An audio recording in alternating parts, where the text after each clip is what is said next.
buenas tardes.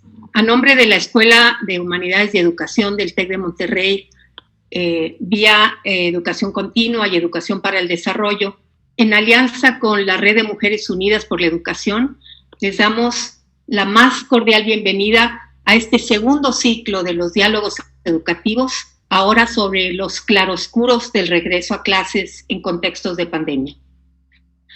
El día de ayer, el secretario de Educación presidió la 49ª reunión ordinaria virtual del Consejo Nacional de Autoridades Educativas, la CONAEDU, anunciando que el enfoque pedagógico que se adoptará será un modelo híbrido, donde convivirán tanto la educación a distancia como la educación presencial, pero subrayó de acuerdo a las necesidades de cada una de las entidades federativas.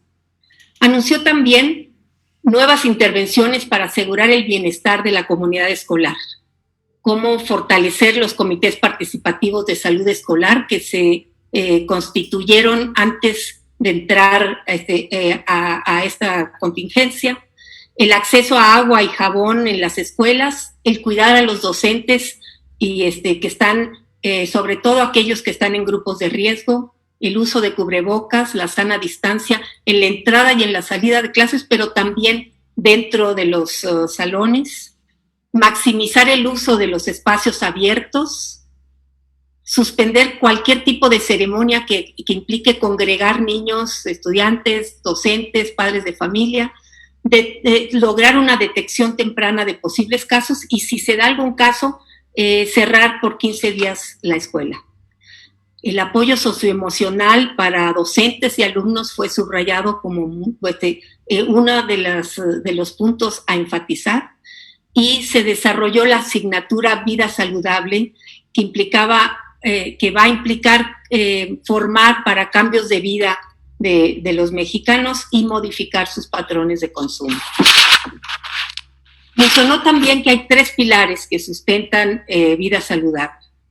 Los programas dirigidos a mejorar la alimentación de niños y jóvenes, inculcar hábitos de higiene y estimular la activación física y el deporte, así como la música, el baile, el ajedrez, la salud mental.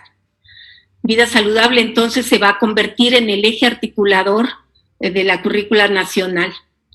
Y para lograr ese diálogo y esa reflexión sobre de qué manera los sistemas educativos estatales van a responder a estos planteamientos y al regreso a clases, tenemos el privilegio de contar hoy con 3 secretarias de educación.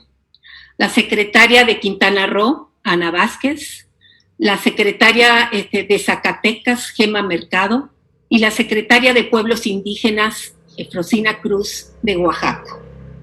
Tenemos también el privilegio de contar como coordinadora con Patricia Vázquez, que ha sido secretaria de Educación de Puebla y consejera del INE, y que de alguna manera a través de su experiencia va a poder conducir este diálogo y esta reflexión a partir de esa responsabilidad compartida que asume cada una de las autoridades educativas, enfatizando cuál es esa visión y esa perspectiva de género que cada una de ellas como mujeres lleva a la tarea educativa.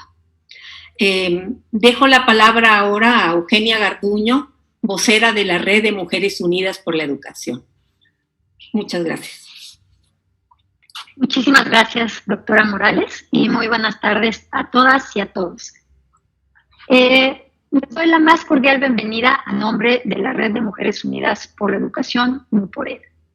La Red de Mujeres Unidas por la Educación nació hace poco más de un año para crear espacios de interacción, de diálogo y de acción en un marco plural que integra la visión de equidad de género en educación. Todo esto con el fin de empoderar a las mujeres y visibilizar su presencia y liderazgo en el campo educativo. Al día de hoy, la red ha organizado eventos y actividades de difusión, desarrollado una diversidad de materiales educativos para atender necesidades específicas de maestros y de padres de familia. Ha realizado curaduría de materiales educativos para apoyar la educación en emergencia. Ha hecho la edición del libro para México de orientaciones para guiar la respuesta educativa a la pandemia COVID-19. Los autores son Fernando Reimers y Andreas Scheicher. También ha abierto un espacio de blogs en diversos medios electrónicos para difundir escritos de mujeres en educación. Asimismo, ha distribuido quincenalmente un boletín electrónico para dar a conocer contenidos de interés para la comunidad educativa. Y también, con base en un modelo desarrollado por el TEC de Monterrey, ha ofrecido apoyo a supervisores escolares. Pero lo más importante de todo es que ha reunido a un maravilloso grupo de mujeres comprometidas con la creación de oportunidades educativas equitativas para todas y para todos, en la intersección de género y educación. MUPORED también ha generado alianzas estratégicas con instituciones de gran prestigio para la realización de proyectos. Resalta la alianza que ha establecido con la Escuela de Humanidades y Educación del Tecnológico de Monterrey para ofrecer la serie Diálogos Educativos, que dio inicio el jueves 23 de abril de este año. Pueden acceder a la serie de videos pasados directamente en la página web de MUPORED, www.mupored.mx. Para este primer diálogo del segundo ciclo, que se enfoca en los preparativos para el regreso a clases, estamos extremadamente honradas de contar con la presencia de mujeres líderes en los sistemas estatales. MUPORED agradece la presencia en este conversatorio de las secretarias Ana Vázquez, Eufrosina Cruz y Gemma Mercado. La maestra Patricia Vázquez del Mercado, como ya lo mencionó la doctora Morales, es integrante de MUPORED y fungirá como moderadora de este evento. Y también me gustaría presentarla, me honra presentarla aquí con ustedes. La maestra Vázquez del Mercado es licenciada en Pedagogía por la Universidad Panamericana con un diplomado en Políticas Públicas para el Desarrollo Social por el CIDE y una maestría en Políticas Públicas comparadas por Flaxo. Y también, como ya lo mencionó la doctora Morales, se ha desempeñado como consejera en la Junta de Gobierno del INE, como secretaria de Educación Pública de Puebla, pero también tuvo varios cargos en esa misma secretaría estatal, fue subsecretaria en 2 áreas y tuvo otras participaciones también muy relevantes. Actualmente ella es directora de Cooperación Internacional en Radix y consultora educativa. Les agradezco muchísimo su atención y le dejo la palabra a la maestra Vázquez del Mercado. Gracias. Muchísimas gracias, Eugenia, y gracias también, Sofía Leticia. Muy linda tarde para todas y para todos. Me da muchísimo gusto estar en este conversatorio, en esta tarde ya de mi casi cierre del mes de julio, y además estoy contentísima de poder pues conversar con 3 grandes mujeres con las cuales me ha tocado convivir en diferentes momentos de mi vida profesional y personal, y además saben que las quiero mucho a las 3. Y por supuesto está Eufrosina Cruz, ahora me dedicaré a presentarla, que yo con todo el cariño le digo la China, ella me lo permitió así, porque quiero que por supuesto la intención de esta conversación es que sea lo más amable, lo más acogedora para ellas. Por supuesto, Ana Vázquez, que es secretaria de Quintana Roo, quien además junto con Gemma Mercado, ahí tuvimos algunas batallas en conjunto, coincidimos unos tiempos, entonces las 3 son unas extraordinarias mujeres. En esta ocasión, la conversación, y quisimos hacerlo así, va a tener, por supuesto, 2 representantes del sector educativo, pero una representante que va a hablar desde la lógica y desde además la experiencia y desde su propia vida de los pueblos indígenas, quien además hemos hecho una linda amistad, pero además a mí propiamente me ha dado grandes lecciones de vida. Entonces va a tener un componente muy articulador, con un énfasis de equidad, con un énfasis de igualdad. Y voy a presentarla rapidísimo porque yo sé que algunas y algunos de los que veo en pantalla las conocen, otros quizás no. Y entonces voy a empezar por orden alfabético porque me pareció que era lo más, de sus entidades, me parece que es lo más propio. Entonces empiezo por Eufrosina Cruz, de Oaxaca. Ella es una mujer zapoteca del municipio de Santa María Quiegolani, en la Sierra Sur del estado de Oaxaca. Desde su pueblo, en 2007, emprendió una lucha por el reconocimiento pleno a los derechos políticos de las mujeres, y obviamente ella fue víctima de un fraude político, entonces no pudo llegar a ser presidenta municipal por el sistema de usos y costumbres en su pueblo natal. Entonces, pero bueno, Eufrosina es una mujer de mucha lucha, logró ser la primera mujer presidenta de la mesa directiva del Congreso de Oaxaca. Ella es contadora pública por la Universidad Autónoma de Benito Juárez de Oaxaca y además es maestra en ciencia política por la UPAEP, o sea que algún vínculo adicional tendríamos que tener con Puebla, querida China. La verdad es que tiene una larga trayectoria en la lucha y en la defensa por los pueblos indígenas, ahora por los pueblos también afromexicanos. Y quisimos invitarla en esta sesión, tiene, por supuesto, para no solamente hablarnos desde la perspectiva de lo que ella le ha tocado acompañar al Instituto Estatal de Educación de Oaxaca sobre el tema de la agenda educativa, sino también lo que ella ha vivido propiamente con los pueblos indígenas en el Estado. Entonces también espero que nos llevemos una perspectiva mucho más amplia esta tarde. Y actualmente, como se los he mencionado, pero no quiero dejar de decirlo correctamente, es secretaria de Pueblos Indígenas y Afro-Mexicano en el gobierno del Estado de Oaxaca, la primera mujer secretaria de Pueblos Indígenas, y además pues tiene muchísimas publicaciones, una que les recomiendo muchísima, que además es para, hablando de los temas del empoderamiento de la mujer, Cuentos de Buenas Noches para Niñas Rebeldes, ahí podrán conocer su historia y es una lindura ese libro. Luego seguiré, por supuesto, con Quintana Roo, con la maestra Ana Vázquez. Tenemos una coincidencia las dos en profesión, las dos somos pedagogas. Ella tiene una maestría en psicoterapia humanista, ha hecho un diplomado en aprendizaje vivencial, tiene una certificación internacional en formación de equipos de trabajo. Tiene 23 años de experiencia en el sector educativo. Antes de ser secretaria de Educación, ella estaba al frente del Colegio de Bachilleres en el estado de Quintana Roo. Y bueno, tiene, desde luego, una formación muy consolidada y ya lleva por lo menos casi 3 años, Ana, si no me equivoco, al frente de la Secretaría de Educación de Quintana Roo, también un hermosísimo estado que ha pasado también por muchos retos climatológicos. Y por último, pero pues como diría, no por eso menos importante, la doctora Gema Mercado. Ella es maestra en matemáticas por la UNAM, tiene también otra maestría y un doctorado en matemáticas aplicadas por la Universidad de Arizona en Estados Unidos. Ha sido investigadora por más de 37 años en la Universidad Autónoma de Zacatecas. Lleva, por supuesto, muchos años con una actividad docente muy intensiva y ha impartido clases en las áreas de física, química y matemáticas, por supuesto en la propia Universidad Autónoma de Zacatecas y en el Instituto Tecnológico de Monterrey también, y en varias instituciones de educación superior en Estados Unidos. Tiene también una inmensa trayectoria, ¿no? Igual que Eufrosina y que Ana no terminaría, pero lo más importante es que hoy está al frente de la Secretaría de Educación de Zacatecas, lleva desde el 2006 en esa función. Y las tres, nada más un poco para decirles números, sobre todo espero que la doctora Gema Mercado me lo permita, pero es una especialista en la estadística y en las cifras, van juntas de esos 3 estados, pues representan de alguna forma más de 2 millones de alumnos, más de 114,000 escuelas, 114,000 docentes y 21,000 docentes. Entonces estamos hablando más o menos, por supuesto, de ese tamaño de autoridades que representan 3 estados con muchos docentes. Y yo, antes de iniciar, quisiera insistir en un mensaje bien importante que para la Red de Mujeres Unidas por la Educación hoy queremos colocar, es la importancia de empoderar los gobiernos locales. Hoy en la mañana tuve oportunidad de formar parte de un seminario donde escuchábamos la extraordinaria experiencia que además les recomiendo seguir muy puntual de la ciudad de Sao Paulo, que el secretario de Educación de ese estado en Brasil emprendió acciones inmediatas y hoy es un caso de éxito en medio de una pandemia.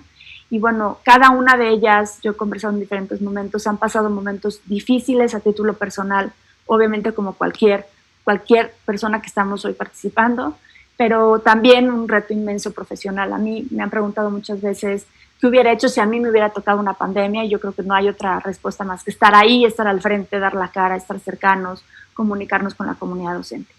Y hoy, a pesar de que vamos a hablar propiamente de cómo visualizan el regreso a clases, que también es un tema bien importante y quiero que se sientan en el ámbito absoluto de confianza, como si estuviéramos tomando un café en casa, yo les pediría a Ana, a Gema y a Eufrosina que arrancáramos con una recapitulación rapidísima de cómo vivieron y cómo inició la pandemia en sus estados, qué decisiones se han tomado y qué retos se han enfrentado. Yo creo que si podemos hacer una breve recapitulación cada una sobre este tema, nos traen a todos, nos ponen en sintonía para poder entrar en materia propiamente de mirar hacia futuro, ¿no? Entonces, vuelvo a empezar, si les parece, ahora de orden inverso a la presentación, si me lo permiten, Eufrosina, Gema y Ana, y empezamos por Zacatecas, si le parece bien a la doctora Gema. Brevemente una recapitulación, cómo lo han vivido, cómo han estado, cómo están en general. Sí, pues muchísimas gracias, Pati. Un gusto saludarte como siempre y saludar a 123 participantes que estamos aquí, pues encantadísima, a muchas de las cuales ya conozco desde antes. Agradecida de esta oportunidad de que nos reunamos mujeres a hablar de educación. Decirles que, bueno, pues todos recordarán que tuvimos una reunión de CONAEDU en la Ciudad de México el 14 de marzo y ese día se anunció en una conferencia de prensa que ahí mismo se organizó, se definió esta suspensión escolar, esta suspensión de las actividades escolares. Fue algo que se votó y nos regresamos a nuestros estados. Yo en lo particular no lo esperaba que nos prepararan para una eventual suspensión, sobre todo porque en Zacatecas, por muchas razones, una de ellas debe ser la dispersión poblacional, el que somos un estado con una población muy pequeña y con una extensión territorial enorme. Entonces, para nosotros era como, aparte de las noticias, no teníamos en Zacatecas casos o situaciones que nos hicieran sentir esa necesidad de suspender. Entonces, de ese 14 de marzo, pues todo el mundo regresamos a nuestros estados. Algunos regresaron anunciando que suspendían en ese momento y a partir del lunes ya no habría actividades en las escuelas. Otros, y la definición y la votación que hubo nacional fue suspender a partir del martes 23 de marzo para dar espacio a tener una semana de organización interna, de preparar las cosas, de hacer por lo menos que los niños se llevaran sus libros, sus cosas a las casas y para hacer un consejo técnico escolar que pudiera preparar un poco a los maestros en qué haríamos. Es decir, vernos antes, aterrizar antes de la suspensión escolar. Yo regreso a Zacatecas, le di información al gobernador de la reunión que hubo en México, pues bueno, fue una nota nacional muy impresionante, de verdad, de gran cobertura. Regresamos y todavía estuvimos en clases esa semana hasta el jueves, porque hubo por la definición de que algunos estados estaban suspendiendo desde el lunes, o sea, desde el 14 dijeron nosotros entramos en suspensión escolar, pues la presión social y de las escuelas, como siempre el sector educativo, el sector magisterial es muy intenso, primero por la cantidad de personas, segundo porque reconocen muy bien el valor de estar organizados, así es de que la presión era enorme para suspender inmediatamente en un ambiente un poco de pánico, pero en Zacatecas sin mucho sustento. No esperamos hasta el martes 23 porque el jueves, ese jueves de esa semana que hubo un caso en Zacatecas, además de un doctor, de una persona del sector, pues el gobernador tomó la decisión y me dijo, vamos a suspender, no me perdonaría que ocurra un brote en una escuela por no hacerlo a tiempo. Yo me resistí un poco, le quería explicar, es más, yo tenía una propuesta bastante temeraria, que era irnos a esperar hasta las vacaciones, casi de Semana Santa, que ya venían inminentes, pero faltaban 2 semanas. Y todo porque las condiciones en Zacatecas eran los casos primeros que hubo, como todos lo sabemos, eran perfectamente identificados, cómo se contagiaron, dónde, de tal manera que no había un brote comunitario. Pero nosotros suspendimos el jueves, fue el último día, muchas escuelas todavía asistieron el viernes, fue un cese de actividades un poco inesperado y ya no estuvimos presentes como Estado en el Consejo Técnico Escolar y lo que hicimos fue, bueno, pues difundir y tratar de capacitar a los maestros en línea al respecto. Así es de que así iniciamos. Yo debo de reconocer que principalmente la reacción 2 semanas antes de la Semana Santa, de esta semana de las vacaciones de primavera, pues la mayor parte de las personas lo que hicieron fue pues un poco hasta celebrar la suspensión, irse a casa y no seguimos actividades. Fue muy irregular. Algunos siguieron, otros no, pero mayormente la gente suspendió pensando y con la ilusión de que, bueno, ya se juntara con las vacaciones y de regreso de vacaciones estaríamos de regreso. Así es de que ha sido pues muchas sorpresas porque la pandemia ha sido una oportunidad extraordinaria de aprendizaje en temas educativos, en temas de la vida, en temas de la sociedad, de nuestra civilización, pero sí es un infortunio, y ese infortunio nos ha mantenido alejados desde entonces. Las escuelas desde entonces, desde el 20 de marzo, están cerradas en Zacatecas, sin actividad. Ahora tenemos un poco más de actividad porque estamos pidiendo que hagan turnos para cuidarlas, pero hemos sufrido mucho vandalismo. Las escuelas están abandonadas en realidad, o estuvieron abandonadas al menos 6 semanas totalmente, lo cual ha tenido también un costo muy grande. Y así estamos hasta este momento participando en la vida nacional, en las discusiones, tratando pues de tener respuestas a una situación que ha sido inesperada, desconocida. El tema de esta pandemia, como siempre en la ciencia, es más lo que no conocemos que lo que sí conocemos. Y todos tenemos o queremos tener respuestas redondas, completas, absolutas de los temas, y no ha podido ser, todos lo hemos vivido, así es de que así estamos tratando de construir soluciones todos los días. Muchísimas gracias, Gemma. Yo creo que nos das como una gran perspectiva de lo que ha pasado en Zacatecas. Asumo, por supuesto, que es muy similar, pero a lo que ha ocurrido en Quintana Roo. Pero antes, nada más, no quiero dejar de pedirles 2 cosas, como dirían, de cosas de casa. Por favor, utilicen el chat para que nos puedan escribir si tienen algunas dudas, inquietudes y demás, y podemos retomar. Y darle las gracias a las y los asistentes de Hidalgo, Ciudad de México, Puebla, de Monterrey, de Playa del Carmen, de Quintana Roo. También, por supuesto, hay gente de Orizaba, Veracruz. Entonces, muchísimas gracias por mandarnos unos saludos muy cariñosos a todos. Y ahora sí, Ana, retomando un poco lo que creo que siempre has dicho tú, lo que validas con tus colegas de otras entidades. ¿Qué diferencia encontrarías a lo mejor en el caso de Quintana Roo distinto a lo que ha pasado en Zacatecas? Bueno, muchas gracias. Primero, muchas gracias por la invitación. Gracias, saludos a todos. Gracias, amiga Gemma, y a todos los que están esta tarde aquí. La verdad es que hay más coincidencias que diferencias. Vivimos una situación para la que no estábamos preparados, nadie. No dimensionamos después de vámonos. Una vez que estábamos afuera, decimos, ¿y ahora? ¿Qué sigue? ¿Qué vamos a hacer? De las grandes preocupaciones nuestras era cómo continuamos. Bueno, nos vamos de vacaciones, pero y en ese ínter, ¿cómo lo hacemos?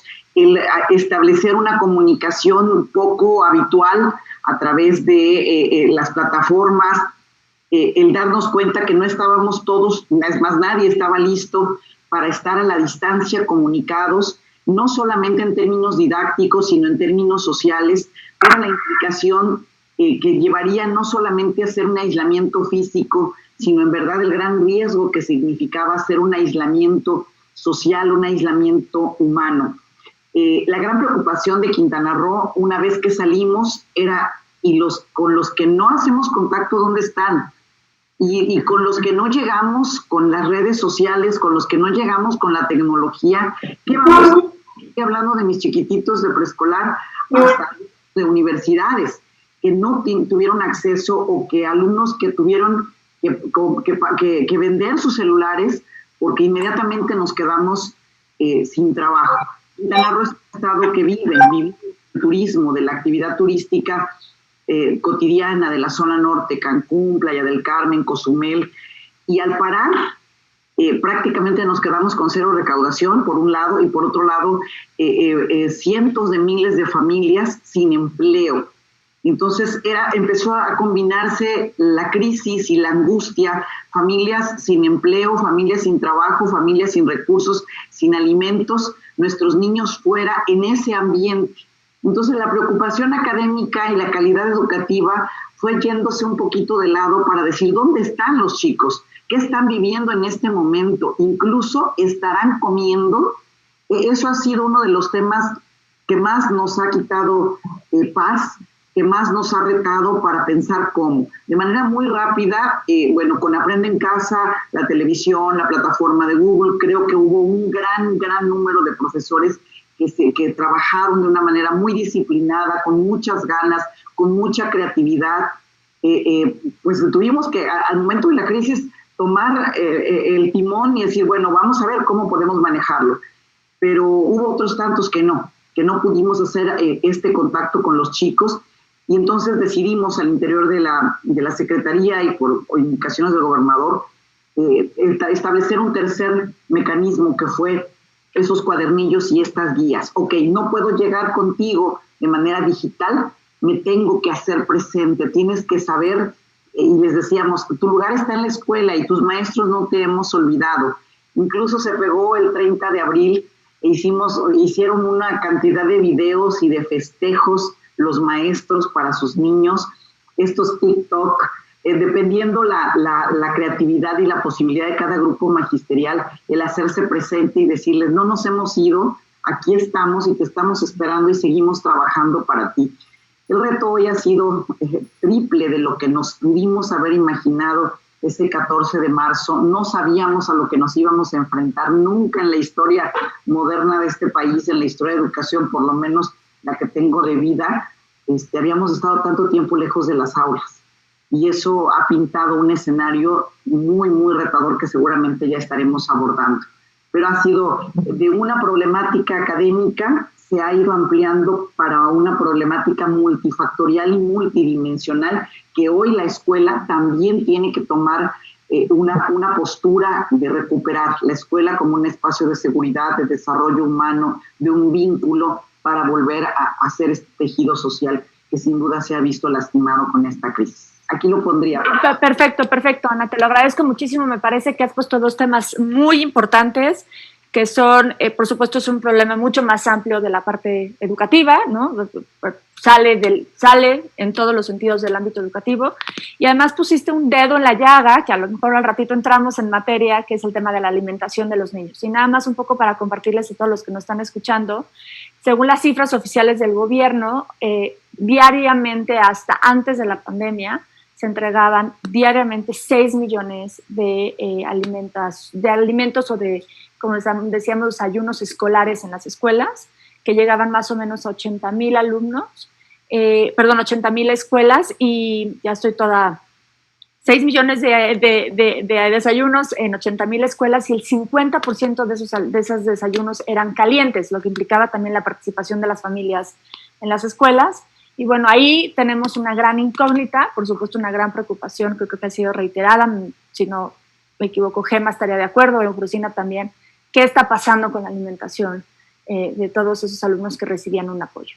Entonces aquí entro, Eufrosina, a darte la palabra, un poco para que nos narres también, creo que tu experiencia y tu vivencia, te vemos muy activa en redes sociales, ¿no? Un gran paseo por Oaxaca, que es un estado inmensamente complejo geográficamente hablando, y un poco contarnos también desde tu perspectiva y desde esta vinculación que has tenido que llevar con el sector educativo, pero desde la perspectiva de pueblos indígenas y afromexicanos, Frosina.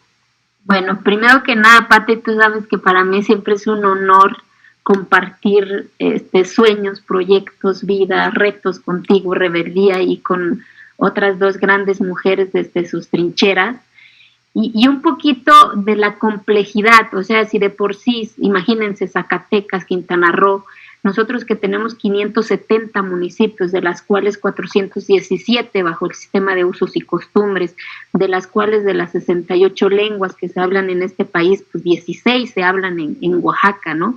Y la orografía, la distancia para llegar a cada comunidad, cómo estas comunidades se enfrentaron a esto que se llama COVID, en donde si de por sí la comunicación es un reto para que pueda llegar en las comunidades, y llevar la información de decir qué es el coronavirus, cómo se puede prevenir, cómo se puede hacer, y del por qué la suspensión de clases. De repente se suspende y qué chingado que está pasando, ¿no? Con el perdón de la palabra. Entonces fue y sigue siendo un reto complicado para nosotros en Oaxaca, pero también yo siempre le he dicho a Pati, hoy más que nunca reconozco la colectividad de las comunidades indígenas, en donde este autocuidado que asumieron, porque En Oaxaca, por ejemplo, en los pueblos indígenas no están los índices alarmantes en los contagios, en las niñas, en los adultos, porque estos pueblos se distanciaron totalmente, dijeron, aquí no entra nadie, aquí no entra personas externas que no vivan en la comunidad. ¿Por qué? Porque seguimos estando en desventaja ante esta circunstancia, porque el hospital más cercano habilitado para el tema COVID sigue estando a 6 a 7 horas, porque si un enfermo de nosotros llegue, a lo mejor no encuentra espacio y otra vez esperar, o nuestros niños, pero también a la par, y yo lo comentaba con Patti, otra vez la deuda histórica, o sea, por no tener conectividad, las escuelas se cerraron al 100%, porque los maestros pues, tienen que caminar 2 horas, 5 horas en carro para llegar a estas comunidades. Oaxaca tiene las escuelas con mayor porcentaje, escuelas indígenas. Aquí hay 2 subsistemas, el subsistema urbano rural, digamos, y el sistema indígena, en donde las escuelas son bilingües, en donde se habla la lengua materna de las niñas y de los niños, o sea, donde no hay conectividad. ¿Cómo subsanar esa ausencia que hubo más de 100 días, más de 3 meses? ¿Cómo va a ser el regreso? ¿Cómo va a ser la dinámica? Entonces, a pesar de la responsabilidad que asumieron cada una de estas comunidades desde sus entornos, de este autocuidado que nos demostraron una gran responsabilidad, pero también una ausencia del tema educativo total y absoluto, porque pues antes de hace 2 años muchas de estas escuelas tenían conectividad, pero con la nueva administración, y yo respeto la visión de cada una de las administraciones, pues se recortó el tema de conectividad. Hoy ninguna de estas escuelas tiene conectividad. ¿Cómo hacer que llegue la conectividad? Entonces, ¿qué estamos haciendo? Pues traducir en las diferentes lenguas para poder explicar qué es el COVID, cómo se previene, porque nuestra cultura, pues cuando hay un fallecimiento, pues hay que velarlo 2, 3 días, porque todo es un ritual. ¿Cómo le dices a una comunidad que está en la tierra que no va a velar su muerto si llega el virus en esta comunidad, sino que directo a la fosa? Entonces, por eso, para nosotros es todo un reto llegar en las voces y en las visiones de cada una de las comunidades, pero también es un reto nosotros cómo hacer en este regreso a esta nueva normalidad, porque nada es normal ya, pues nada es normal ante esta circunstancia. Entonces, pues decir eso, que lo que hemos tratado es hacer diferentes videos, hemos ido a fortalecer los filtros sanitarios de las comunidades. En cada comunidad, de verdad, mi reconocimiento, lo hacen como una responsabilidad comunitaria, se turnan para cuidar quién entra a sus comunidades, a dónde vas, a qué vas. A las autoridades municipales en muchos pueblos solamente les permiten salir cada 15 días, 2 veces al mes, para poder hacer sus gestiones, pero no pueden estar aislados siempre. Se tienen que buscar los mecanismos para poder llevarles el desarrollo, para que nuevamente los niños puedan tener el acceso, como Gema decía, ¿no? De que las escuelas se cerraron. La ventaja de aquí en las comunidades es que la propia comunidad pues cuida de sus escuelas, cuida ese espacio. Los padres de familia van, que no entre el burro, que no entre la gallina. Esa es otra ventaja, que es un poquito de lo que yo siempre he cuestionado y he exigido, y Patti lo sabe, de decir, ¿para qué queremos que haya conectividad? Pues para que el mundo conozca cómo también son capaces las comunidades de autocuidarse, de organizarse, y que el mundo y que las comunidades también conozcan al mundo. Entonces es importante que también en estos 2 saberes. Entonces, pues ese es el reto que estamos caminando. Yo espero que no pase a mayores.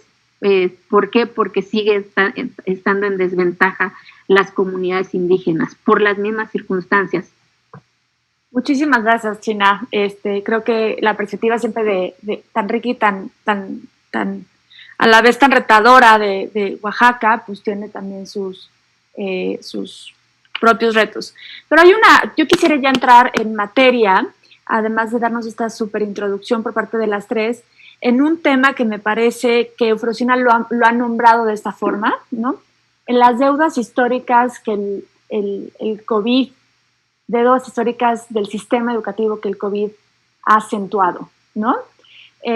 ¿Ustedes cómo han visto esas deudas históricas? Ya hablamos del tema de conectividad, de la falta de oportunidades, pero ustedes cada una desde su estado, ¿qué deuda histórica han identificado que a lo mejor sabían que estaba presente, pero que si no hubiera existido con la pandemia no se hubiera acentuado? Y empecemos un poquito a hablar de qué piensan, qué está pasando ahorita por su cabeza en relación con el regreso a clases. O sea, es decir, cómo tú, Eufrosina, llevas lo que estás viviendo en todas las comunidades al YEPO, ¿no? Cómo les comunicas, cómo les transmites, cuáles son las preocupaciones que están sucediendo. Igual Gema, igual, por supuesto, Ana, yo no sé qué tanta vinculación interinstitucional hay en sus estados como para poder armar una agenda mucho más integral que solamente la parte educativa. Pero entremos una combinación entre la deuda histórica acentuada con encaminarnos a ese regreso a clases que a todos nos da muchísimo miedo, ¿no? Bueno, Pati, yo inicio, ¿verdad? Adelante, ustedes como ustedes quieran, adelante. Bueno, un poquito, pues yo ya lo comentaba, esta deuda histórica, o sea, el tema de la complejidad de mi estado. Yo siempre he dicho que mientras que no se ponga en la agenda la educación en su totalidad y no dejar el subsistema indígena ahí al final, como dar las migajas nuevamente, nunca vamos a poder construir la igualdad que soñamos. O sea, y lo digo con testimonio propio, siempre lo he dicho, sin la educación yo no estuviese hoy frente a ustedes. Yo soy la primera en educarme en mi familia. La educación me transformó, la educación me quitó mis miedos, mis propios paradigmas.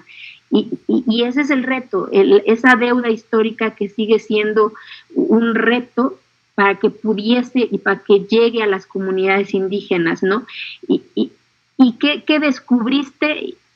¿Qué descubrí yo ante esta pandemia? Que lo decía yo a gritos, que siempre lo puse sobre la mesa y lo sigo poniendo sobre la mesa, la urgencia de la conectividad. No me digas que es que los pueblos indígenas no necesitan conectividad. A ver, no, sí se necesita conectividad, sí se necesita saber cómo estas comunidades son capaces de cuidar su agua, cómo son capaces de cuidar su medio ambiente, cómo en lugar del abaco las niñas cuentan con su maíz, con su frijol para hacer sus sumas, sus restas. Los niños de la ciudad también tienen derecho de tener ese conocimiento de las niñas y de los niños indígenas, y los niños indígenas tienen también derecho de pasear por un paseo virtual en un museo de Madrid, en un museo del mundo, de cómo se viaja en la luna. Imagínense, rompes con el paradigma en donde los niños indígenas pues solamente ven ese entorno y creen merecer eso, y de repente pues da miedo romper y decir, es que así es lo que me tocó ser. Y siempre Pati ha dicho una frase que me encanta, el decir, el origen no puede ser destino, no puede ser repetir eso que se llama pobreza y marginación. Entonces, ante esta circunstancia, pues reafirmo la urgencia de la conectividad que tiene que tener todas las escuelas de este país. ¿Por qué razón? Porque los niños y las niñas tienen derecho de conocerse, porque las niñas y los niños tienen derecho de descubrir que hay rostros diferentes, que hay tonalidades diferentes, que hay formas de ver el mundo diferente, pero que al final pues todos tienen esas mismas oportunidades, que es buscar su libertad, sus sueños y de ser lo que quieran ser en esta sociedad y no construir la discriminación porque son indígenas, no indígenas. Y estoy convencida que la tecnología pueda construir y que estos saberes puedan subirse en esta plataforma de la conectividad, no nada más llevar el fierro por llevar, sino que desde la plataforma, desde ahí de la comunidad, construir con la comunidad esta nueva forma de mirar la educación hacia las comunidades indígenas.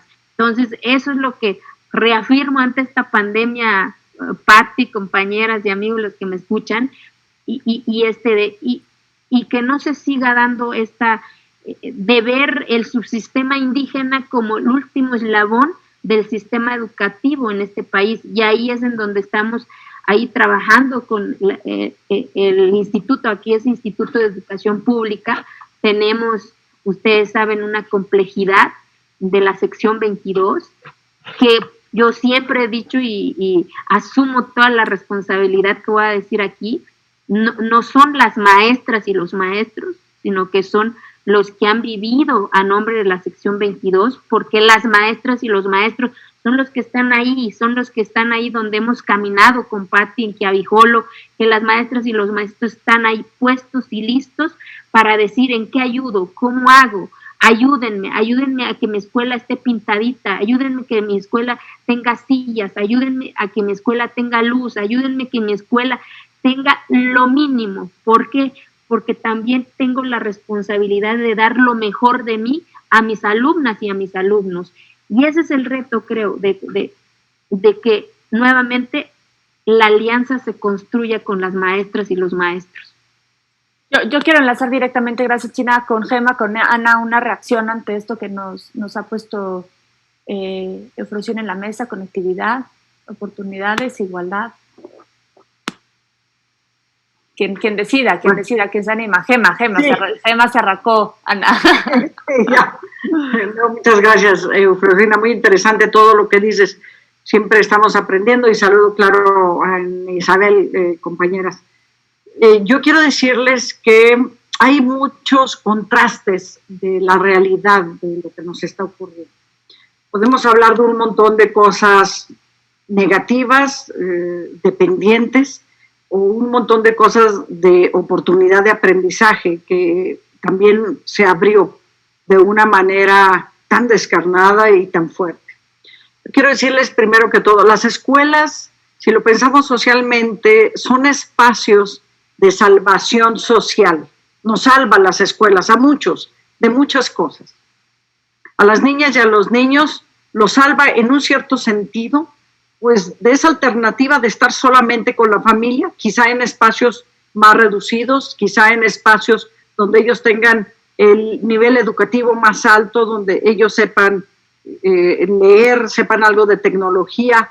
Entonces, a los niños los salvan de la posibilidad de estar solos, aislados, a la alternativa de estar con otros, de convivir, de compartir, de aprender a hacer, de aprender a hablar, de aprender modelos de vida diferentes y hasta de estudiar en ratos. Es decir, ofrece muchísimo y de esa manera los salva. Pero también nos salva a veces de ambientes de violencia, de mucha carencia material y mucha carencia emocional, intelectual. Y las escuelas son ese espacio donde ellos pueden encontrar respuestas o alivio, y además donde pueden crecer.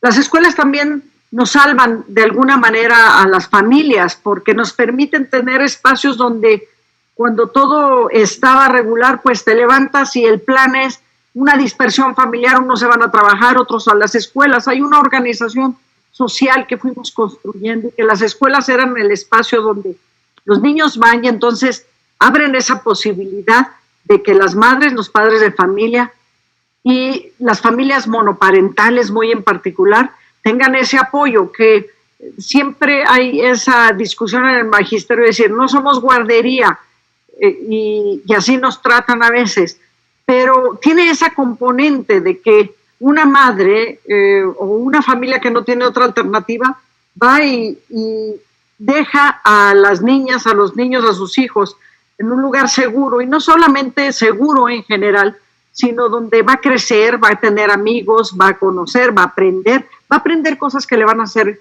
útiles a la familia también. Entonces, la escuela nos está salvando continuamente. Cuando cerramos las escuelas, muchos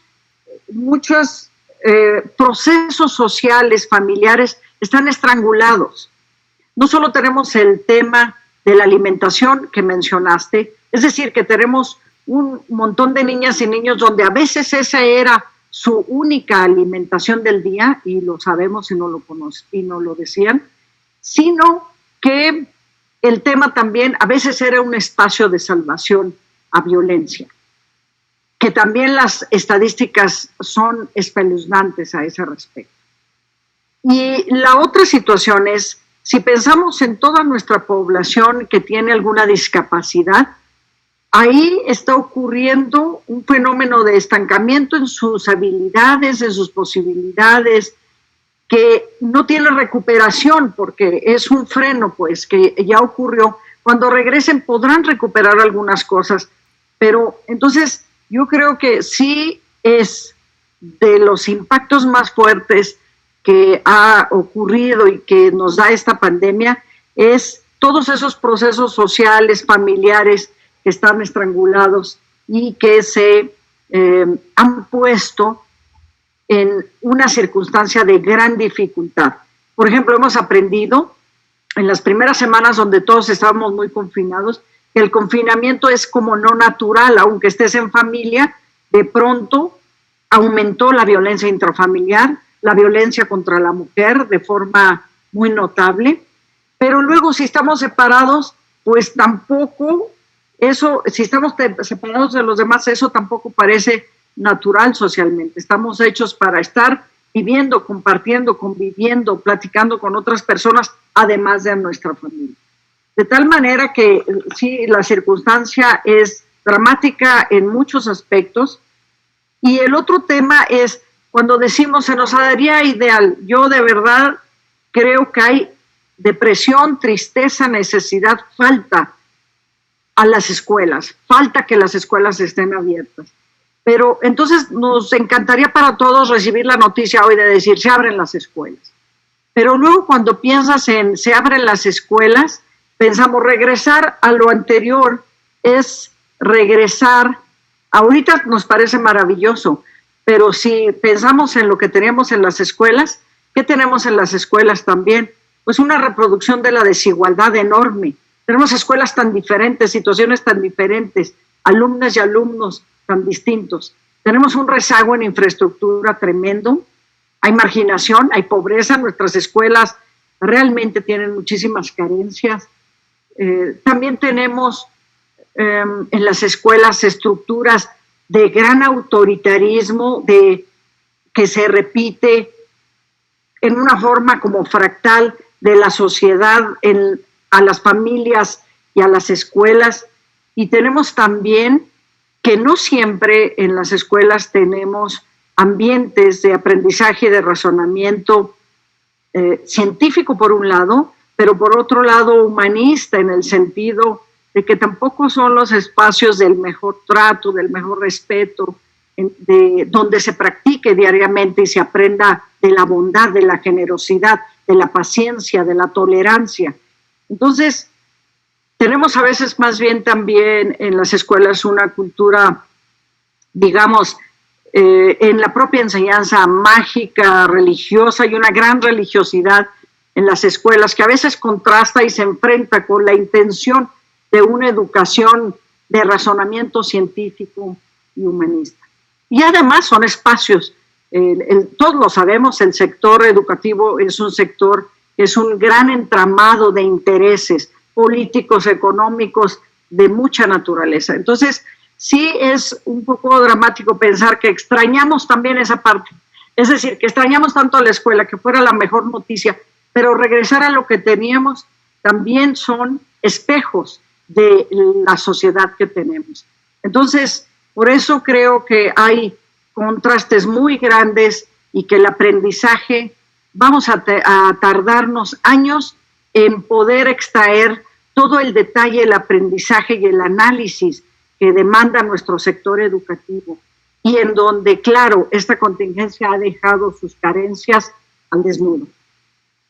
Muchísimas gracias, Gema. No quiero interrumpir el ánimo de la conversación. Ana, por favor. Ya te noto como que ya quieres prender el micrófono. Yo creo que hoy, y siguiendo la línea de Gema y de Eufrosina, la deuda histórica hoy se hace más evidente, creció, se hizo más clara, se focalizó. Para nosotros, evidentemente, sí es sobre quienes siempre han tenido esta característica de vulnerabilidad, nuestras comunidades indígenas, pero Quintana Roo tiene todavía más y nosotros nos damos cuenta justamente cuando no podemos llegar y nos damos cuenta que no tenemos la evidencia de estar haciendo presencia porque no nos responden los chicos, porque no nos responden los profesores, sí en las comunidades indígenas, pero nosotros también tenemos comunidades migrantes que también son parte de esa deuda histórica por el tipo de país que somos, nosotros por el tipo de estado que somos un estado de paso y que somos un estado de residencia que invita a la migración. No es la migración extranjera que llega y se sienta a instalar empresas, no, es la migración de todos los estados del sureste del país que llegan con la promesa o con la intención de una nueva y una mejor vida y que llegan abandonando sus raíces para llegar a un lugar pues lleno de hostilidades también, con carencias y con retos culturales, con retos económicos, con retos sociales. También nos dimos cuenta en medio de esto, de estos asentamientos irregulares en donde se conviven las migraciones compuestas, por supuesto, de probable migración indígena, de migraciones de otros estados, con esta población que contrasta con las grandes ciudades y que tienen todas las condiciones y que de pronto es una avenida en Cancún que divide una avenida llena de conectividad, llena de fortaleza tecnológica, con una miseria que no tiene nada que ver con el mundo rural o con el mundo indígena, cuya vida es distinta, sí es de carencia, pero es sobre todo de solidez cultural, de acompañamiento, de dignificación. Eso es otro tipo de deuda, es otra población que lo tenemos en deuda. También darnos cuenta que en las ciudades tenemos deuda con quien vive en una calle pavimentada, pero que hoy por hoy no tiene acceso a un celular inteligente y que no tiene internet en medio de la ciudad y que van a nuestra escuela urbana, pero que en esta crisis también forman parte de estos temas. Cuando regresemos, vamos a regresar, sí, a esta realidad que manifiesta Gema de manera muy cruda y muy real, pero todavía mucho más heridos, con una emocionalidad golpeada porque perdimos el poder que creímos tener como seres humanos, ¿no? Porque no hubo ideología, poder político, partido en el poder de este y cualquier país que haya podido controlar un fenómeno natural. Eso, más la pobreza, más familias que ayer les decía a mi equipo, alguien me dijo, mis vecinos desde hace 3 meses comen una sola vez a la semana. Mis vecinos, o sea, gente cercana a nosotros que se quedó sin empleo y que se quedó. Todo eso pues va a llegar a la escuela. La escuela es el centro social, comunitario por excelencia para compartir las maravillosas bondades de los valores, de las fortalezas humanas, también como los grandes retos y esta oscuridad que hoy nos ha dejado con más claridad, que si juntos no trabajamos, que si como seres humanos no somos capaces no solo de diseñar políticas públicas, de actuar, a mí ya no me va a dar tiempo de diseñar ninguna política, me alcanza el tiempo solamente para ir y moverme los 2 años que nos quedan, para que estos 4 meses, quizás 5 con agosto, seguramente, podamos recuperarlos en el año y medio que nos pueda quedar, podamos recuperar eso, de la conversación con nuestros chicos, podamos saber si nuestras niñas y nuestros niños fueron violentados, fueron abandonados, si viven otro nivel de desnutrición. Sí, por supuesto que el reto es enorme, pero creo que necesariamente tenemos que volver. No hay otro espacio más seguro, más protector que las escuelas. Con todo y las carencias que tenemos, creo yo de manera firme que ese es el lugar ideal para construir y reconstruir un sesgo de igualdad y de equidad. Muchísimas gracias, Ana. Yo les quiero dar un segundo para que tomen un traguito de agua, respiren y les quiero un poco transmitir lo que está pasando detrás de las pantallas. Yo creo que una de las cosas que nos ha pasado en estos tiempos de coronavirus es todo el tiempo estamos recargados en la pantalla, estamos todos muy cansados de estar en este cuadrito, como diría una amiga que también está conectada, que es como nuestro espacio de convivencia, ¿no? Se volvió este cuadrito nuestro espacio de convivencia, nuestro espacio de intercambio.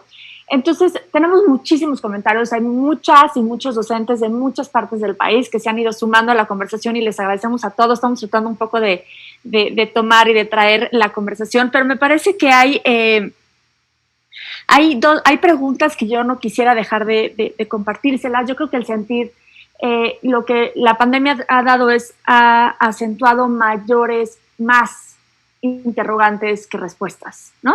Y me parece que hoy este tema del regreso a clases, de cómo va a ser y demás, nos abre, conforme va avanzando el tiempo, más interrogantes que respuestas. O sea, creo que todos las mamás, los papás, las familias en general, los maestros quieren más respuestas, más concretas, porque todos estamos buscando certidumbre en un momento de amplísima incertidumbre, ¿no?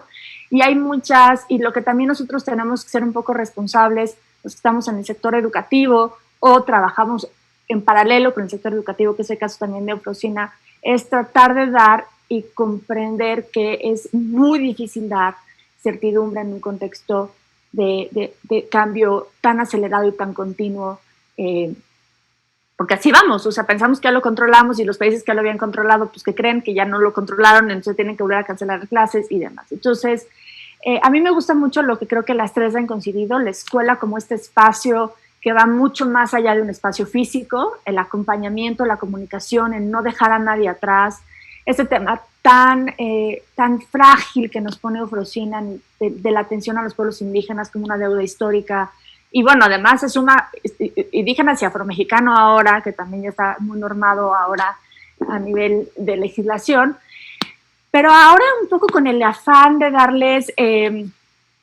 o sea, tenemos nada más preguntas de cómo pensaríamos en un desarrollo de materiales indígenas, Eufrosina, con el uso de las tecnologías. Creo que ahí hay muchas respuestas, pero quiero un poco, nada más que sepan que aquí hay puestas sentires, muchos sentires de, cómo le vamos a hacer con esas familias y que no tienen educación, ¿no? Una gran objetividad, por supuesto, de las tres. Yo quisiera hacer énfasis en el tema del reto, y creo que no quisiera como darle ese acento a la conversación y ese tono a la conversación, pero el reto de ser mujer al frente de una autoridad educativa local, ¿no? Creo que es algo que, o de una autoridad local, Eufrosina lo ha vivido, Eufrosina me ha hablado para decirme, ya voy a renunciar, no puedo más, esto es un mundo de intereses, lo dijo Gema, ¿no? También Ana a su vez me ha dicho, es que es increíble, ¿no? Creo que también Gema ha pasado por lo mismo. Es muy difícil liderar una autoridad educativa o una autoridad local siendo mujer.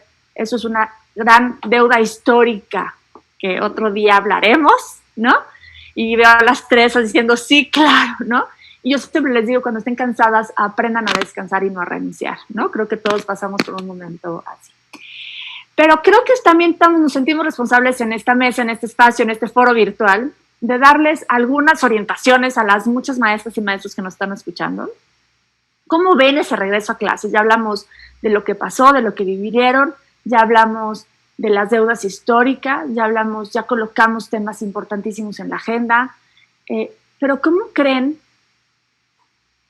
que debiera ser? No quiero que nos coloquemos en lo que la normativa dice, lo que la autoridad dice, ¿no? Ustedes, cada una de ustedes, ¿cómo creen que debiera ser el regreso a clases en su estado?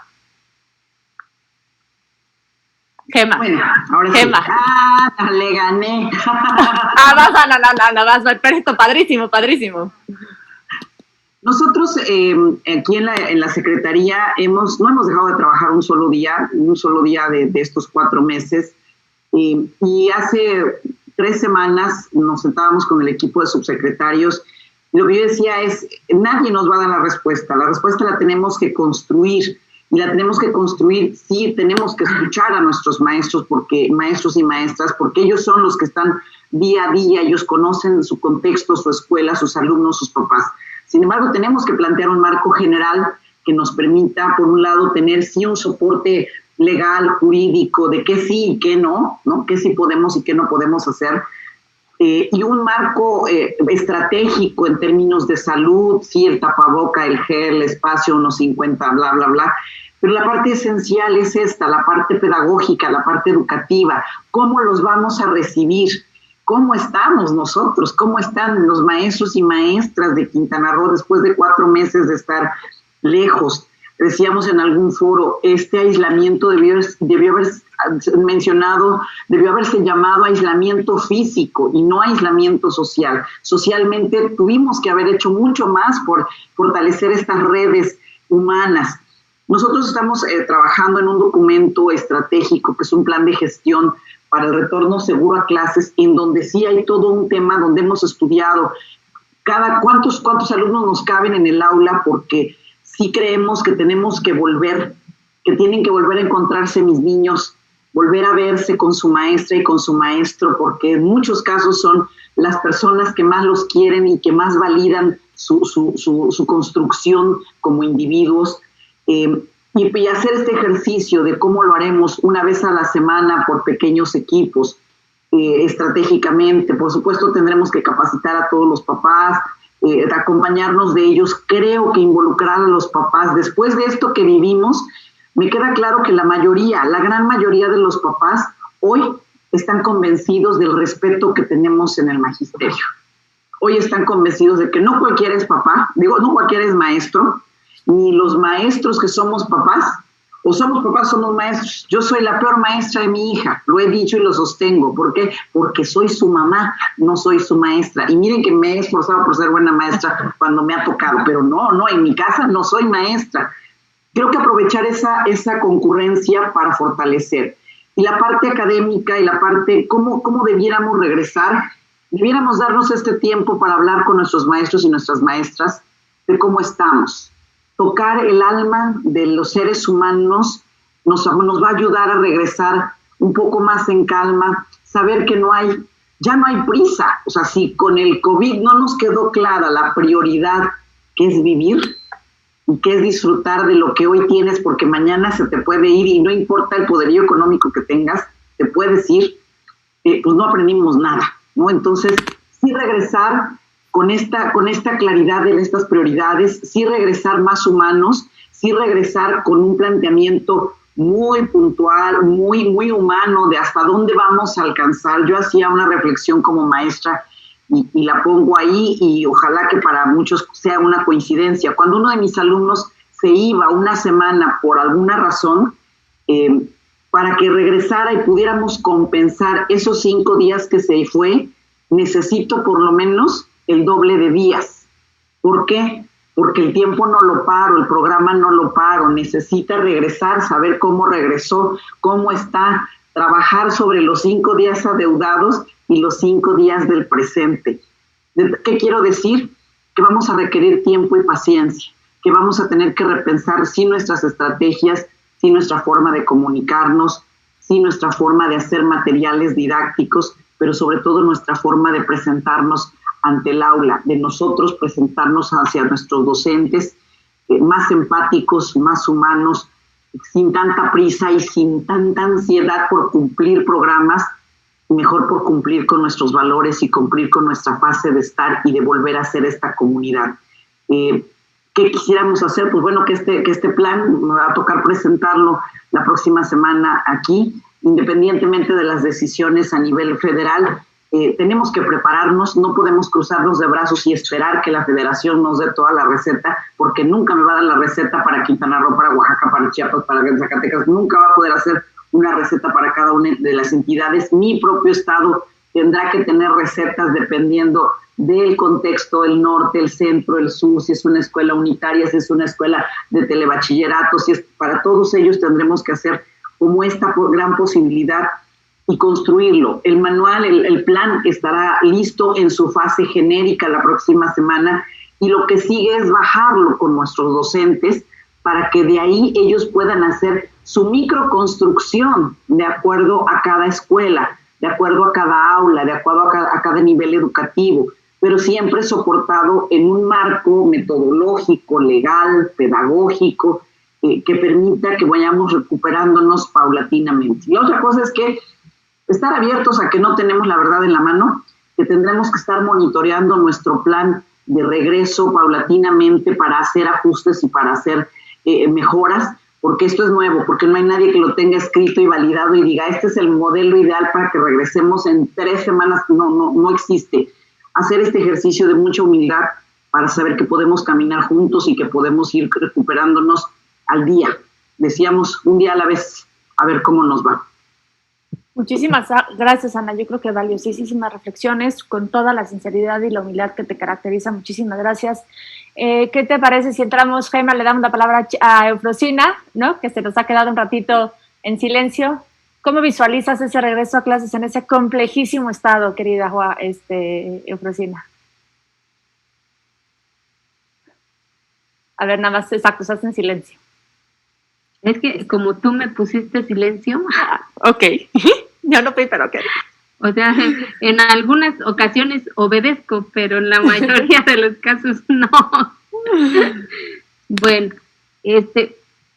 pues ¿cómo visualizo este regreso? Coincido con Ana, que creo que hoy se tiene que construir un nuevo diálogo con las maestras y los maestros, y lo vivo hoy, que soy mamá de Diego. Yo no podría estar ahí, y eso que fui maestra, pero como dijera Gema, soy mala para con mi hijo, porque no hay esa responsabilidad de que asumen las maestras y los maestros, y con lo poco que tienen hacen maravillas. Entonces yo creo que en el entorno de las comunidades indígenas se tiene que construir un nuevo diálogo con ellas y con ellos, no con los líderes, sino que con la base, con los que están ahí en tierra, para poder generar estas mínimas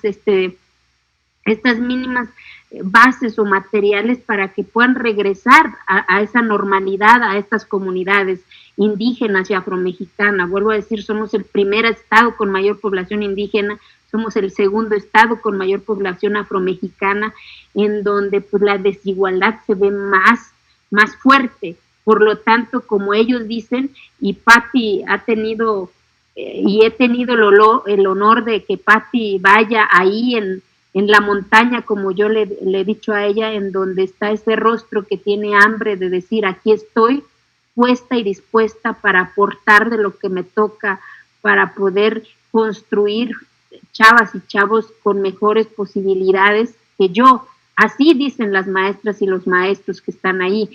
Entonces, yo visualizo y yo sueño que se dé esa oportunidad en esta posibilidad. Creo que esta pandemia también nos cambió muchas cosas, nos volvimos más cercanos, porque nos estábamos olvidando de muchas cosas. Nos volvimos más, creo que nos volvimos más preocupados por el que está ahí enfrente de nosotros, porque también nos da miedo por nosotros, ¿no? Por lo tanto, esta pandemia nos enseña a que todos nos tenemos que cuidar, y hoy las comunidades, para mí, es lo que me están enseñando. Hicieron este cerco de cuidarse entre todos, y eso es también, sería chingoncísimo, con la palabra, de que las maestras y los maestros puedan generar eso, de cuidar a las niñas y a los niños. De por sí lo hacen, pero creo que se tiene que volcar como institución, como la política que lleva el acompañamiento de las maestras y los maestros, que se dé las mayores facilidades para poder regresar a las aulas en estas comunidades con mayores herramientas, no con lo mismo, que casi no es nada, sino que con las mayores herramientas, que serían las mínimas, que es precisamente ser capaces como gobierno generar esta conectividad a estas escuelas de las maestras y de los maestros. Gracias, China. Yo creo que seguimos un poco en la misma lógica de lo que ya nos decía Ana, ¿no? De mirar el microcosmos, de abajo hacia arriba. Gema, ¿tú qué le agregarías ya para entrar a las reflexiones finales? Tu audio, querida. A ver, te lo reinicio. Ahí estás, tú puedes. Ahí está. Sí. Gracias, sí. No, pues muy interesante todo lo que dicen. Yo quiero decirles que estoy convencidísima que nuestras maestras y maestros están preocupados, están reflexionando, están capacitándose, están pensando cómo va a ser el regreso, se lo están imaginando de ese día, y yo creo que hemos vivido una mega capacitación tecnológica que no lo habíamos podido lograr bajo ningún programa nacional financiado e invirtiéndole, ahora lo tuvimos que hacer. Voy a decir varias cosas provocadoras. Una es, creo que el WhatsApp le ha ganado a todas las plataformas posibles y que hay que considerar eso, al menos en Zacatecas, aún con toda la capacitación, yo creo que el WhatsApp fue una de las herramientas que no salvó lo que se pudo salvar de comunicación, de estudio y de articulación educativa. También quiero decirles que tenemos que regresar, para pensar en cuándo vamos a regresar, cómo vamos a regresar. El cómo, yo creo que el día que regresemos a las escuelas va a ser un día de fiesta y de alegría nacional. Yo creo que va a ser la dosis de endorfinas más grandes que ha habido en el país, y creo que todos vamos a estar con una gran euforia de vernos y de decirnos cosas que antes no nos habíamos dicho, sobre todo maestras y alumnos, sobre todo niñas y niños con sus maestras, del cariño, del afecto que ha quedado también claro y ha quedado de manifiesto, del afecto que las familias tendrán y tienen por las escuelas y por las maestras y por los maestros. En lo general, siempre hay ejemplos de todo. Entonces, creo que el día que regresemos va a ser, ahora sí que el día, deberíamos de instituirlo como el Día de la Felicidad Nacional, por un lado. Por otro lado, decirles que para saber cuándo vamos a regresar, tenemos que pensar en la pandemia. Hay 3 cosas que pueden detener esto que estamos viendo. Uno es la vacuna, otro es el tratamiento, un tratamiento médico para curarse si te infectas, y el otro es la inmunidad de rebaño.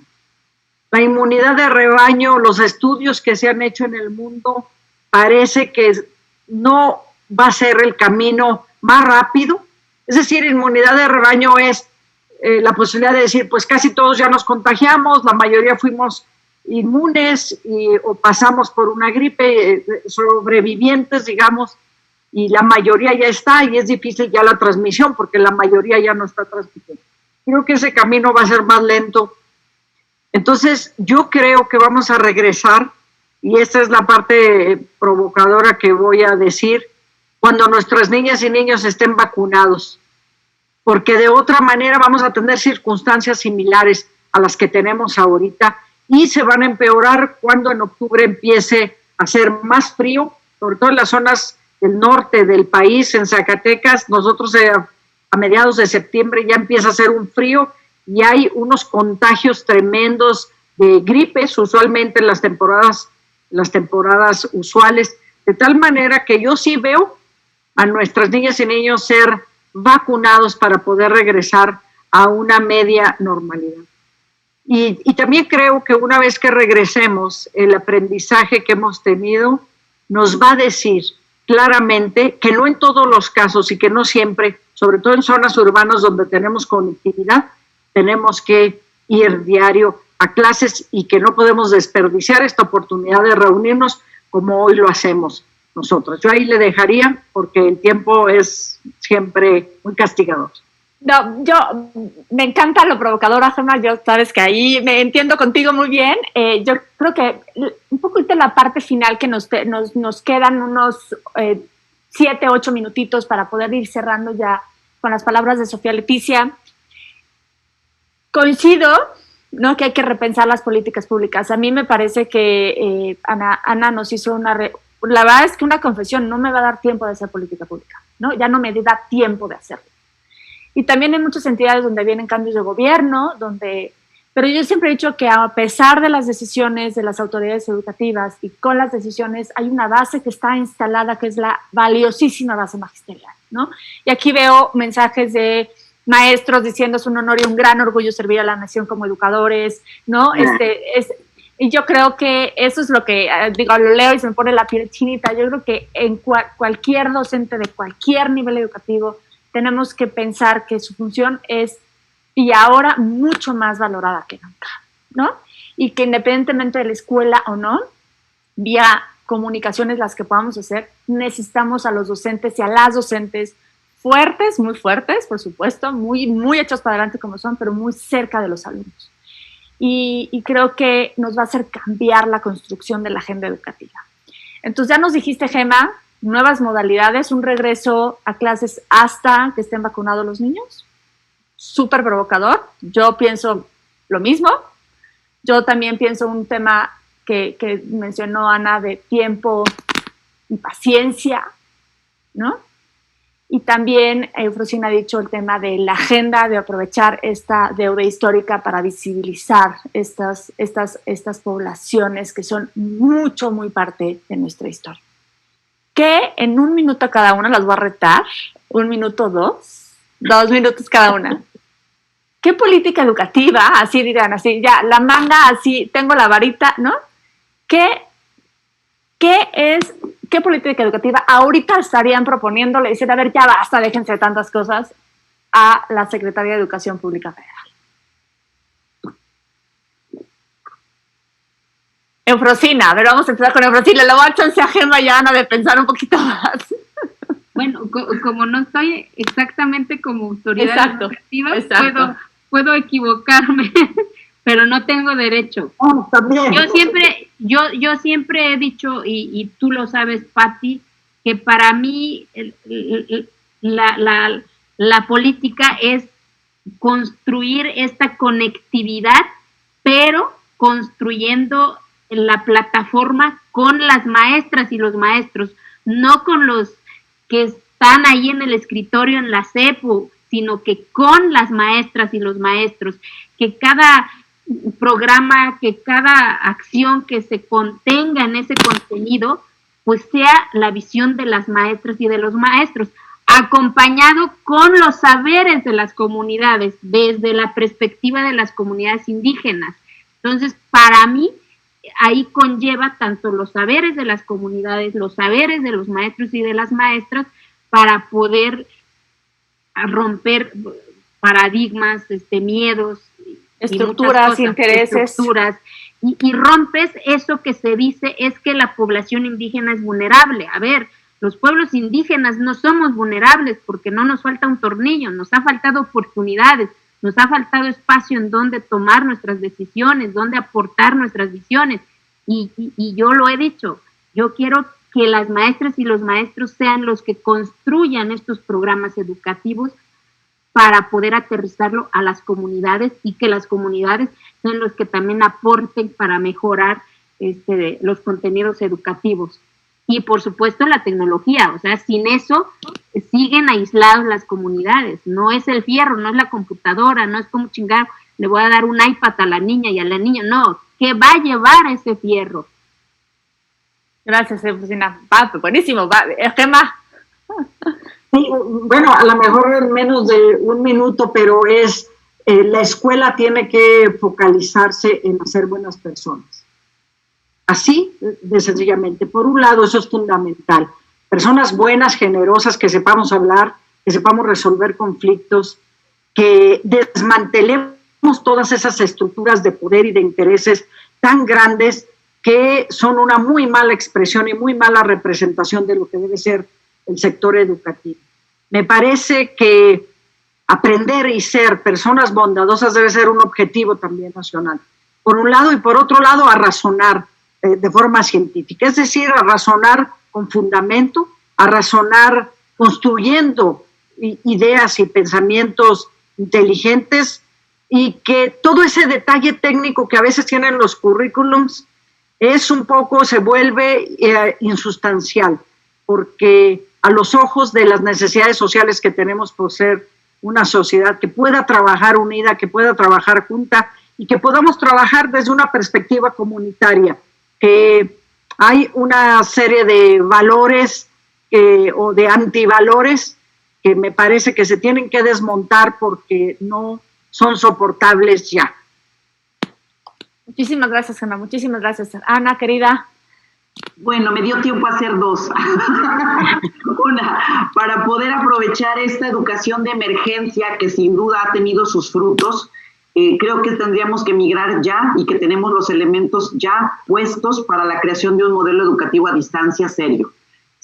Un modelo de educación a distancia que no solamente es digital, que abarca todo aquello que nos permita ir integrando con equidad a todas las comunidades, que considere infraestructura, por supuesto la habilitación de los docentes, que considere la diversidad de contexto, que haga todo esto. No lo vamos a hacer en un año, pero ya lo más difícil que es el sensibilizarnos a todos, eso está hecho. Ahora creo que todos necesitaríamos ponernos en un orden, en un modelo, en un camino. Por ahí estamos nosotros, ojalá que Dios y la vida nos deje. Y la segunda es que una política transversal seria, pero en serio, no es una vacilada. Un tema de salud.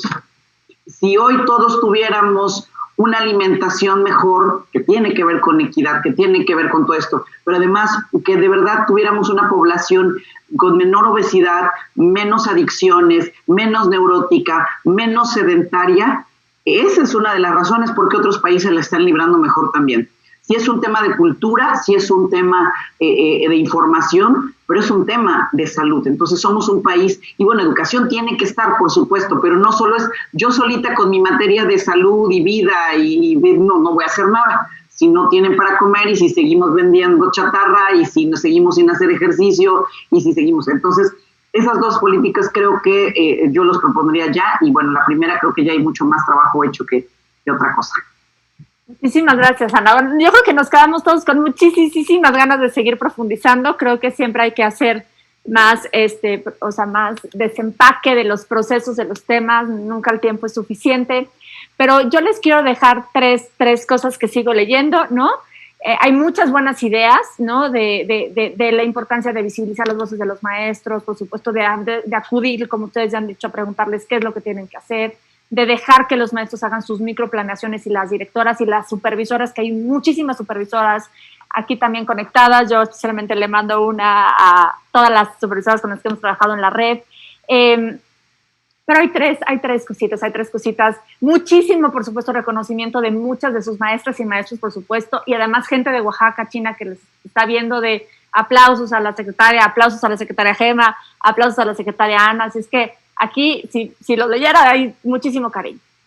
Pero hay tres cosas que no quiero dejar de decir, ¿no? La primera es quizás una tarea y una preocupación de la red de Mujeres Unidas por la Educación, que es la de visibilizar las voces de las niñas, niños y jóvenes de una manera mucho más intensa y fuerte. Ustedes son 3 mujeres al frente de 3 dependencias, no importa si es educación o no es educación en cocina, la de pueblos indígenas, yo siempre te he dicho, debiera de arropar mucho más la agenda educativa de lo que está, pero sí vemos y hemos notado una inmensa preocupación en el tema, por supuesto, de que están ausentes sus voces, están ausentes de las voces de las niñas, niños y jóvenes. Entonces, les dejamos también, a la vez que ustedes están aquí con nosotros y nos comparten, abren su corazón, sus procesos de decisión. Nosotros también queremos devolverles una solicitud de esta red y de muchas mujeres de poder hacer algo para visibilizar a niñas, niños y jóvenes, ¿no? La segunda, por supuesto, es una agenda profunda de igualdad de género, ¿no? Creo que hay una gran deuda histórica. Ustedes con su ejemplo han hecho grandísimas cosas, acciones, programas, proyectos, políticas, pero bueno, no sé, siempre como un efecto de sororidad, ¿no? No podemos dejar una huella por el paso de las secretarías donde estamos sobre qué fuerte y qué tan intenso puede ser una mujer al frente de una dependencia. Y la tercera es que sientan que de pronto de mi parte, ¿no? Aquí hay una red de muchas maestras y maestros que las queremos acompañar, que queremos agradecerles inmensamente la valentía, la fuerza, la responsabilidad, el cariño de estar de pie en un momento histórico mundial. Y yo lo que les pido es que lo escriban lo que están pasando, escriban sus sentires, sus pensares. El tiempo se les va y cuando quieren escribirles se les olvida, ¿no?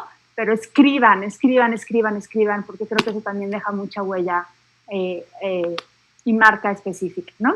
Y yo con esto me quiero despedir de las 3, agradecerles inmensamente su participación y pasarle la palabra para el cierre de esta mesa a Sofía Leticia, que en realidad es la gran anfitriona tecnológicamente y por supuesto junto con muchas mujeres que estamos en la red de esta sede. Entonces, muchísimas besos, cariños y mis respetos a las 3. Pati, un comercial, voten por la tlayuda. Voten por la tlayuda, exacto, está como en Netflix, creo que no sé por qué, hay una votación de cuál es el alimento más importante de México. En América Latina. Y entonces la tlayuda necesita, por favor, votación, entonces si se pueden sumar, se los vamos a agradecer. Gracias a las tres, cariños y mis respetos. Bueno, primero que todo agradecer este increíble diálogo que nos ha dejado lecciones sustantivas. El nombre de este segundo ciclo de los claroscuros del regreso, tengo que confesar que Patricia me dijo, no me gusta mucho el nombre, pero yo creo que es importante, y ustedes lo han enfatizado en su diálogo, que estamos enfrentando esos claroscuros. Entre los que yo retomé mencionando lo que ustedes dijeron fue el claro de la educación inclusiva, con esta gran visión y compromiso de Eurocina, y el oscuro de alguna manera del rezago, el olvido y el poco acompañamiento. La deuda histórica que ilumina, digamos, todo lo que hemos aprendido con las nuevas tecnologías como una de los claros de esta pandemia, pero también el oscuro de olvidar y de alguna manera dejar de lado la política de conectividad para los pueblos indígenas, pero también para los estudiantes en condiciones de marginación, de discapacidad. Y los maestros de la Ciudad de México han estado diciendo en el chat, también en la Ciudad de México, que es la zona urbana, tenemos grandes problemas de conectividad. Las escuelas como espacios de salvación, que Gema lo ejemplificó maravillosamente, y por otro lado, los 6 millones de niños y niñas que no están recibiendo desayunos escolares, y digamos, aquellas escuelas que no han tenido ningún tipo de contacto, y cómo lograr hermanar ese claroscuro. Cómo regresar a las escuelas, ese espejo de la sociedad que decía Gema, sin que sean un espejo de una sociedad desigual y de alguna manera escéptica frente al cambio. Quintana Roo nos dice que una de las fortalezas de los claros es que se focalizó en la población que más lo requiere. Y al mismo tiempo es uno de estos, utilizando la palabra estrangulamientos sociales de la población que no tuvo acceso o que no ha tenido acceso. Me gustó mucho la pregunta de Patricia de qué significa ser mujer y autoridad educativa, y aunque ustedes no la contestaron directamente, lo que dijeron sí habla de que el papel de la mujer como autoridad educativa pone el énfasis en valores, como lo dijo Gema, en el cuidado, como lo dijo Efrosina, y en la equidad, también, como lo puso Ana, digamos, con mucha claridad, pero también en retomar a los maestros y las maestras como los grandes asociados en este proceso de transformación, como los actores principales de este proceso de cambio. Si tomamos estas experiencias de cuidado, me gustó mucho también este énfasis de Frosina en la doble vía de la conectividad, no solo para apoyar a que los pueblos indígenas tengan una manera de conectarse con el mundo, sino para aprender de ellos y aprender de este concepto de cuidado y de solidaridad, y de alguna manera retomar el modelo del cerco solidario del cuidado para nuestras escuelas. También el claroscuro, por un lado, ver el regreso a clases como ese día de la felicidad que nos decía Gema, la fiesta y la alegría nacional, y por otro lado el oscuro que ella menciona de hasta que no tengamos acceso a la vacuna, que nos habla obviamente de un horizonte difícil. De repensar las políticas públicas, como bien lo decía Ana, sin perder de vista que en nuestro tiempo es limitado y que no podemos repensar las políticas sin empezar a actuar y retomar ahí de la investigación participativa.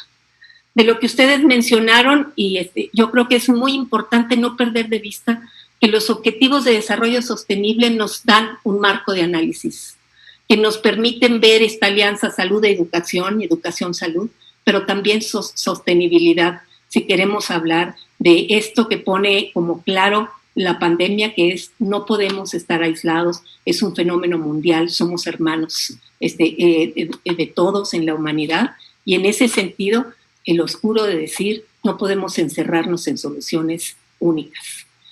Por último, me gustaría decir que uno de los grandes claros que ustedes han mencionado una y otra vez es el papel de los maestros y las maestras, y que en el chat lo pusieron y nos hizo, digamos, realmente sentir la piel erizada. El orgullo de ser maestros frente al oscuro del reto de realmente llegar a cada uno de sus alumnos. Con esto yo quisiera agradecerles de nuevo este gran privilegio de escucharlas, de aprender de ustedes y de estar cerca, como bien lo decía Patricia, y anunciarles que el siguiente jueves, ahora los diálogos serán cada 15 días, el siguiente jueves 6 de agosto vamos a tener igual un diálogo con otras 3 grandes mujeres autoridades educativas que les avisaremos en su momento, tan pronto nos confirmen, pero que les quisiéramos tener a todos, porque sí, como bien lo dice Patricia, queremos construir la voz de las mujeres comprometidas con la educación. Muchísimas gracias a ustedes y a todos los que nos están siguiendo en esto. Muchísimas gracias a todos. Linda tarde. Muchas gracias. Buenas tardes. Que Dios los bendiga. Un abrazo desde la distancia. Muchas Y voten por la Tlayuda. Por la Tlayuda. Muchas gracias a